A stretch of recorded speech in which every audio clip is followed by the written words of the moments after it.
आजचा mini blog थोडासा वेगळा असणार आहे. तर काय असणार आहे सांगते. नमस्कार मंडळी, स्वागत आहे तुमचं माझ्या नवीन व्हिडिओमध्ये.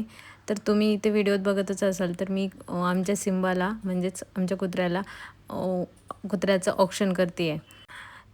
जवळजवळ 24 तास सिम्बा गायब होता. सिम्बा आमच्यात नव्हता आणि सिम्बाची जाणीव म्हणजे सिम्बाचं भुकणं हे सगळ्या गोष्टी आम्हाला सारखं जाणवत होतं.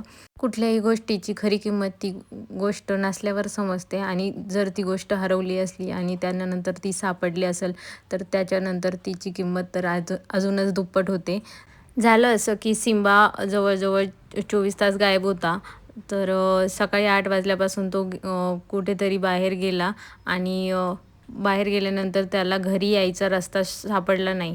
तर शेजारी-पाजाऱ्यांनी सांगितलंच होतं आम्हाला की त्याला आम्ही इकडे बघितले, पण तिकडे जाऊन बघितल्यानंतर पण तो सापडला नाही. खूप ठिकाणी फिरलो आणि शोधलं. तर नंतर म्हटलं की ग्रुपवर मेसेज टाकावा. सोसायटी ग्रुपवर मेसेज टाकला आणि कॉल येऊन एका दादांनी सांगितलं की हो, मिळाला आहे सिम्बा. तर तेव्हाच असं वाटलं की बापरे! आपण काहीतरी शोधतोय आणि ते मिळालं ना, तर खूप खूप मनाला समाधान वाटतं. आणि तसंच काहीतरी झालं होतं. तर खूप छान वाटलं सिम्बा मिळाल्यानंतर आणि सिम्बाला बघितल्यानंतर तर सगळ्यांनाच खूप जास्त आनंद झाला. खरं सांगायचं झालं तर मी पाळीव प्राण्यांसोबत जास्त कनेक्टेड नाही आहे.